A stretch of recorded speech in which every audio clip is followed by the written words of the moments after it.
गणेश कुशवाहा जी हैं, आप यहाँ के स्कल्पचर डिपार्टमेंट। सर, आपसे अनुरोध है, अपने डिपार्टमेंट के विषय में कुछ बोलिए। ये ललिता संस्थान का स्कल्पचर डिपार्टमेंट है और यह एक त्रिआयामी विधा है जिसमें हम 3 डायमेंशनलिटी के साथ भिन्न भिन्न माध्यमों में काम करते हैं। स्टोन, वुड और मेटल हमारा कन्वेंशनल मीडियम है, लेकिन आजकल डिजिटलाइजेशन और आर्टिफिशियल इंटेलिजेंस के ज़माने में बहुत सारे नए माध्यम आ गए हैं। 3D प्रिंटर आ गए हैं। हम आजकल सॉफ्टवेयर्स का यूज़ करते हैं, जी ब्रश है, माया है, मैक्स है और इस तरह से कला की नए जो डायमेंशंस है, कला के जो नए जो फॉर्म्स है, आर्ट फॉर्म्स हैं, वो एक्सप्लोर हो रहे हैं। जैसे आधुनिक युग में जो नए बच्चे आते हैं, विद्यार्थी, आपको क्या लगता है? ललित कला का भविष्य तो बहुत अच्छा है, क्योंकि यहाँ काफ़ी स्टूडेंट आते हैं। आपके यहाँ पे बहुत सारे स्टूडेंट्स हैं, उनकी क्या एक्सपेक्टेशन रहती है? और अभी जो पहले का था, हमारा इतना पुराना 20-22 साल पहले को शुरू हुआ था, और आज ये डिपार्टमेंट यहाँ आया है, हम सभी लोग जुड़े हुए हैं साथ में। तो गणेश सर, आपको क्या लगता है कि क्या उम्मीदें हैं भविष्य की स्कल्पचर डिपार्टमेंट के दृष्टि से? सर, उम्मीदें बहुत ही उज्ज्वल हैं, क्योंकि आज जिस तरह की हमें बिल्डिंग मिली है, जिस तरह की फैसिलिटी मिल रही हैं, आज हमारे यहाँ पे इलेक्ट्रिक भट्टी, पॉटरी व्हील और आपका हर तरह के जो मूविंग टेबल, मूविंग स्टूल, हर तरह के इक्विपमेंट्स अभी संस्थान को मिल रहे हैं, इंस्टीट्यूट को मिल रहे हैं। जिससे इसलिए अभी हम कह सकते हैं कि ये चीज़ें होने के बाद हमारा जो डिपार्टमेंट है कि भारत के जो सबसे अच्छे स्कल्पचर डिपार्टमेंट में से एक हो जाएगा। तो ये इक्विपमेंट्स बहुत जल्दी हमारे यहाँ आ रहे हैं और भविष्य बहुत उज्जवल। और आगरा जैसी जगह जो हमारे दिल्ली करीब है और उत्तर प्रदेश हमारा बहुत ही आर्ट एंड क्राफ्ट की रिच एक स्टेट रहा है, तो यहाँ पर पास में फिरोजाबाद है। हमारे आगरा का जो पच्चीकारी काम है, हमारे ताजमहल का जो क्राफ्ट वर्क है, वो बहुत ही फेमस है। तो इस तरह से यह इंस्टीट्यूट, ये समझिए कि बहुत ही अच्छी जगह आगरा के सेंट्रल एरिया में है और आगरा शहर में के लिए बहुत बड़ी उपलब्धि है।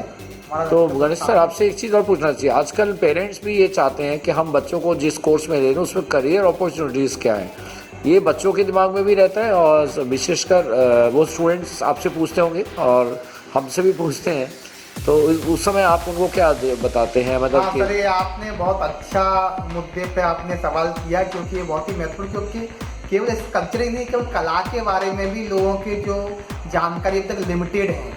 और मैं कहता हूँ, जैसे अगर ये समाज एक मशीन है, जैसे एक मोटरसाइकिल की मशीन होती है, कोई मशीन, तो उसमें जो ग्रीस होता है, ग्रीस अगर मोबिल पर अच्छे से होता है तो मशीन स्मूथली काम करती है। ऐसे ही इस समाज के प्रत्येक क्षेत्र, चाहे वो साइंस हो, मैनेजमेंट हो, चाहे वो टेक्नोलॉजी हो, चाहे वो हर क्षेत्र को आपस में जोड़ने का काम कला करती है। कला समाज में एक ग्रीस का काम करती है, एक मोबिल का काम करती है, जिससे हर जो भिन्नता है वो आपस में जुड़कर और वो एक मशीन, एक परफेक्ट मशीन बन पाए। तो समाज को अगर मशीन कहें तो कला एक ग्रीस है, एक तरह का मूवी ऑयल है। तो कला को हल्के में ना आके, कला अगर नहीं होती तो आज भी हम बंदरों की तरह पेड़ों तक उछल रहे होते। कला आई, भाषा आई, इसीलिए ही हम लोग आपस में जुड़े और हम बंदर से इंसान। तो इस मानवीय विकास की प्रक्रिया में, इस जीवन के विकास की प्रक्रिया में कला का बहुत ही इम्पोर्टेंट रोल है। मतलब आपका कहने का मतलब है कि मानवीय सभ्यता में जो चेतना का विकास हुआ है उसमें कला की प्रमुख कला का बहुत, और एक तरह से कह सकता हूँ कि कलाकार जो है, चाहे वो एक म्यूजिशियन हो, चाहे वो स्कल्पटर हो, चाहे पेंटर हो, वो इस समाज की जो समस्याओं को इस्टेब्लिश करता है और वैज्ञानिक उस पर सिद्धांत लिखते हैं और बिजनेसमैन उन सिद्धांतों को रियल प्रोडक्ट और सर्विसेज के रूप में एक्सिक्यूट करते हैं। बिल्कुल बिल्कुल। तो यह पूरा समाज, पूरा देश, पूरा राष्ट्र, पूरी मानवता एक इकोसिस्टम है, एक मशीन है जिसमें कला एक महत्वपूर्ण अंग है।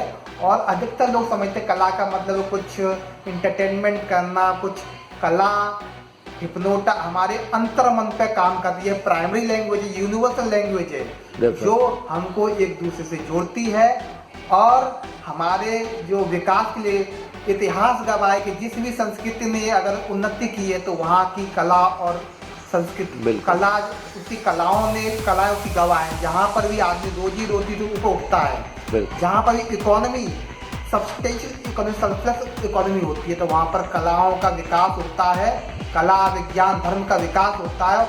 और इसी से ही किसी सभ्यता की उन्नति की हम आकलन करते हैं। बिल्कुल, कला- आपने बिल्कुल सही कहा, क्योंकि अगर वैश्विक कला स्तर पे हम उन्नति है- देखें, वैश्विक स्तर पे भी हम देखें तो जो स्कल्पचर है बहुत बड़े बड़े देशों में, वहाँ की जो मूर्तियाँ हैं उसकी वजह से कई कई बार देश की पहचान है, जैसे अमेरिका में है और भी दूसरी जगहों में हमारे है। देश के तो फेमस मूर्ति आर्टिस्ट जो है, अनीश कपूर है सर। हाँ जी। अनीश कपूर हमारे देश के ही कलाकार हैं, इसी मिट्टी की पैदाइश है, लेकिन उनको जो प्रॉपर जो क्या है ना कि नरिशमेंट ब्रिटिश सरकार दे रही है, वो इंडो ब्रिटिश स्कल्पचर कह सकते हैं। वो अच्छा, वर्ल्ड अच्छा। फेमस आर्टिस्ट हैं। बिल्कुल, बिल्कुल। और रतन टाटा साहब ने उनके शो को स्पॉन्सर किया था हाँ, इंडिया में, एनजीएमए में उनका शो लगा था, और केवल 20,000 लोग उसको देखने के लिए आए। बल्कि ऐसे कलाकार का जब टिकट बहुत हाई होता है विदेशों में, तो हाँ। मिलियंस में उनके मिलियंस व्यूज में होते हैं। views तो ये हमारे यहाँ ये शिक्षा का कला, मैं कहूँगा कि ये किसी पेंटिंग को देखना, किसी स्कल्पचर को देखना या किसी संगीत को सुनना एक अच्छी किताब पढ़ने के तुल्य होता है। तो यह मैटर विजुअल लिटरेसी का है। पहले हम जब लिटरेट होते हैं तो किताब पढ़ना सीखते हैं, लेकिन जब हम ऑल लिटरेट होते हैं तो हम पेंटिंग को पढ़ना शुरू कर देते हैं, सही बात, म्यूजिक को पढ़ना शुरू करते हैं। लेकिन अगर हम और ज़्यादा अपने अंदर प्रवेश कर जाए तो हम कोयल की धुन में, किसी फूल में, किसी भौर की गुनगुनाहट में हम साक्षात क्या है ना कि अद्वैत दर्शन कर देते हैं। बिल्कुल, तो यह education is a matter of self development. ये आप ये कह सकते हैं कला जो है वो भौतिक जीवन से आध्यात्मिक जीवन की ओर ले जाती है, और आध्यात्मिक जो लोग कहते हैं परमेश्वर की प्राप्ति, वो कला के माध्यम से संभव है। आपका ऐसा मानना है? सर, कला एक परिष्कृत भाषा है। हम जिस भाषा में बात करते हैं यह केवल हमारे रोजमर्रा के जीवन में काम सर्वाइवल संबंधित जो भावों को, विचारों को साझा करने का, मतलब कला हमारे अंतर्मनों के दुख जोड़ता है। तो कला एक परिष्कृत भाषा है, और जब भी कोई काम होलिस्टिक और पूर्णता में होता है तो वह आध्यात्मिक ही हो जाता है, चाहे वो मैथमेटिक्स हो, चाहे वो फिजिक्स हो, चाहे वो मैनेजमेंट हो। क्वांटम फिजिक्स भी अब अध्यात्म की बात करता है। तो जब कोई भी कार्य, जब कोई भी समझ अपनी पूर्णता में पहुंचती है तो वह आध्यात्म की ही हो जाता है। आध्यात्म का मतलब पूर्णता है, समग्रता है। अभी जो ऊर्जा का स्वरूप निकला उसको भी उन्होंने गॉड पार्टिकल नाम दिया, जिस पार्टिकल को ढूंढ निकाला, और उसको और कोई नाम दे ही नहीं पाए, वो समझ गए। मुझे लगता है कि अगर विज्ञान को भी समझना है तो हमारा जो अद्वैत दर्शन है उसे समझे। हमारे विवेकानंद थे, उनसे बहुत ही इंस्पायर्ड थे नकुल टेस्ला। बिल्कुल। इनको कहना, और विवेकानंद जी खुद जो है वो ब्रह्म संगीत की रचना की उन्होंने, बहुत विभिन्न विभिन्न तालों में, वो संगीतक भी थे। मतलब आप ये देखिए, हाँ, तो भक्त भी थे, संगीतज्ञ भी थे, बहुत सारे। हाँ, तो सर हर जगह हर चीज़ मौजूद है। ये समझ का मैटर है। किसी व्यक्ति का जैसा स्तर उसको वैसे समझ में आता है। एक ऑटो रिक्शे वाले को जो आपका शास्त्र संगीत बिल्कुल आती है, उससे जो गाने रात वो आप समझ सकते हैं। इसीलिए तो ये चेतना के स्तर पे अलग अलग कह सकते हैं अच्छी कला बुरी कला, लेकिन हम ये कह सकते हैं कि समझने वाले का स्तर क्या है, उसके हिसाब से कला का स्वरूप है, उसके हिसाब से कला का स्वरूप। एजुकेशन एक्चुअली हमारा टेस्ट डेवलप करने की प्रक्रिया है, ना कि, क्योंकि अगर किसी व्यक्ति का टेस्ट ही अच्छा नहीं है, अगर रिक्शे वाले से कहा जाए कि भाई अच्छा म्यूजिक बताओ, तो आपके जो साधना, शास्त्रीय संगीत, शास्त्रीय नृत्य को बिल्कुल थर्ड कैटेगरी में डाल देगा, उसका जो उच्चतम श्रेणी कुछ और होगी। तो कला अपने विकास की प्रक्रिया है। बिल्कुल। कोई भी एजुकेशन अपने विकास की प्रक्रिया है। यह कोई वो नहीं है कि हमने कितनी किताबें रट ली हैं, कितना। तो भी अच्छा है, मुझे लगता है कि आज के इस युग में अब बच्चे जो हैं वो फाइन आर्ट्स की तरफ आ रहे हैं, और ये बहुत अच्छा मुझे लगता है कि वो फाइन आर्ट्स को समझने लगे हैं, पेरेंट्स भी समझने लगे हैं, और ये लोग भी समझने लगे। तो मैं अपने आप को लड़ना कहूँगा, मैं आज भी से समझ रहा हूँ और आज भी से इस पर चिंतन कर रहा हूँ। मुझे यही लग रहा है कि सारा मैटर समझ का है, सब कुछ निरंतर प्रक्रिया है। ललित कला संस्थान में आपका बहुत बड़ा योगदान है, और आज आप बहुत अच्छे बड़प्पन है, और आप भी संस्थान से हम सभी लोग जुड़े हुए हैं। बिल्कुल। और आज संस्थान इस ऊंचाइयों पर है, ये आपका हमारा प्रार्थनाओं का असर है, आपकी हमारी क्या है ना कि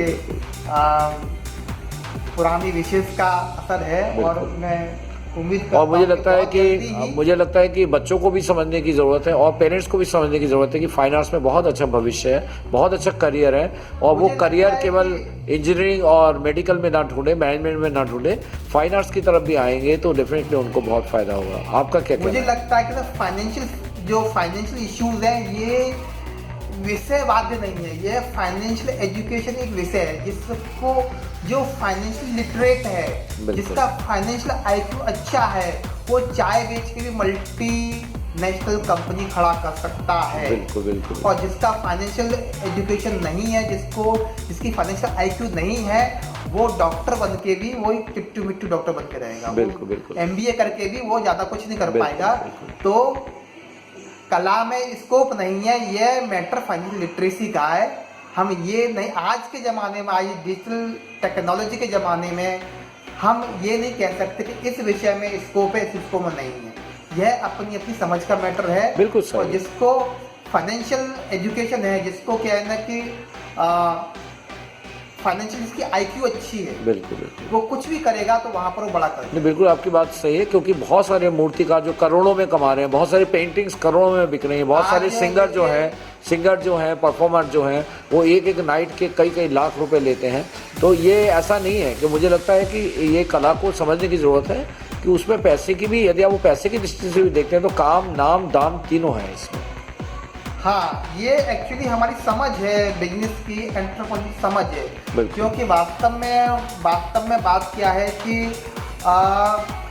हर म्यूजिक में बहुत स्कोप है, इतने स्कोप है, अनलिमिटेड स्कोप है, लेकिन हमें जानना है, हमें कुछ ही इसको पता है, जैसे नौकरी करना, किसी जॉब करना, हमें कुछ इसको पता है। हजारों स्कोप अनदेखे जहाँ पर कोई है ही नहीं। पूरा फील्ड खाली पड़ा हुआ। आप देखिए कि स्टॉक फोटोग्राफी पता नहीं होता है। पता स्टॉक नहीं। फोटोग्राफी में लोग क्या है ना कि मिलियनर्स बन गए हैं। बिल्कुल वो बिल्कुल। कोई करते कुछ नहीं, जो कुछ भी करते उसके फोटो खींचते रहते हैं सही और उनको वो बेचते हैं। बेचते हैं। एक ही फोटो कई बार दिखता है, सही बात। अधिकतर लोगों नहीं पता है। पता है। आजकल बहुत सारे यूट्यूब पे बड़े तो बड़े आपको क्या लगता है कि डिपार्टमेंट तो बहुत आगे बढ़ गया है, आपको लगता है कि और भी प्रचार प्रसार की आवश्यकता है जिससे कि ज़्यादा से ज़्यादा लोग जुड़ें और अच्छे सीखें? सही शोध की, सही समझ की और सही चीज़ों की सही लोगों तक, बच्चों तक प्रचार प्रसार की आवश्यकता है। क्योंकि आज के ज़माने में जो हमारा सोशल मीडिया का ज़माना है कि हर तरह का डाटा जो मोबाइल पे अवेलेबल है, बच्चा क्या कंज्यूम कर रहा है। जैसे हम भोजन लेते भोजन में फील होता है, ऐसे इससे हमारा शारीरिक स्वास्थ्य बनता है। लेकिन जिस तरह की इंफॉर्मेशन अपने सेंस से थ्रू मानसिक स्वास्थ्य करते हैं, मानसिक। ये हमारे मानसिक स्वास्थ्य के लिए जिम्मेदार है। इसलिए हम क्या डाटा अपने सिस्टम के अंदर अपलोड हो रहा है। अलाउ कर रहे हैं, सही बात। इसके लिए बच्चों को अवगत कराना पेरेंट्स को अवगत कराना जरूरी है। क्योंकि इससे हमारी मानसिकता बनती है और मानसिकता ही हमारी संस्कृति, हमारे किसी भी देश की इकोनॉमी, किसी देश की तरक्की, वहाँ के बच्चों की जो मानसिकता, बच्चे देश का भविष्य है। और हम टीचर्स पे की महान जिम्मेदारी है बिल्कुल। और हम प्रयास कर रहे हैं। निर्देशन में जो बच्चों का काम है आप खुद देखिए कि क्या स्तर है। एक डेमो वर्क है, बच्चों को बच्चे ने क्योंकि स्केचिंग किया कराया था। आप सामने आइए। ये बच्चों को क्योंकि स्केचिंग बताने के लिए डेमो वर्क है। अच्छा अच्छा अच्छा। ये सब काम सब बच्चों का ही है। बहुत सुंदर, बहुत सुंदर। और क्या ये बात। भी एक डेमो मैंने किया था, बच्चों को पोर्ट्रेट फ्री तो ये तो कहा जाता है कि जैसे टीचर होंगे बच्चों का प्रोडक्ट भी वैसे ही होता है, तो ये बिल्कुल सही बात है आपकी। ये भी बहुत सुंदर है ये। हाँ, ये भी सर एक बच्चे का काम है, फाइबर ग्लास में इसने बहुत सुंदर बनाया था। गुड। चलिए आपके डिपार्टमेंट को और आपको बहुत बहुत शुभकामनाएं। बहुत अच्छा लगा आपसे बात करके। शुक्रिया, धन्यवाद।